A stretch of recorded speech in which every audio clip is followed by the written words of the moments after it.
अस्सलामुअलैकुम। मौसमियाती तब्दीली के असरात, कराची के दर्जा हरारत में नुमाया कमी, कराची के साहिली इलाकों में मछलियों की भरमार होने लगी, वजह क्या है?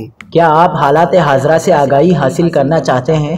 खबर के पीछे छुपे असल हकाइक जानना चाहते हैं? तो अभी सब्सक्राइब कीजिए दिलमिल पाकिस्तान को और साथ ही घंटी के निशान पर क्लिक कर दें।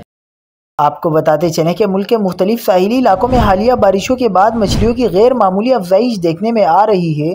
कोस्टल मीडिया सेंटर के मुताबिक बारिशों का ताज़ा पानी समंदर में शामिल होने से समंदरी माहौल इंतहाई साजगार हो गया है, जिसके नतीजे में मछलियों और झींगों की तादाद में नुमाया इजाफा हुआ है। माहिरीन का कहना है कि मीठे पानी के इजाफे से समंदरी दर्जा हरारत और नमकियात की सतह में तवाज़ुन पैदा हुआ है, जो आबी हयात की अफजाइश के लिए बेहतरीन हालात फराहम कर रहा है।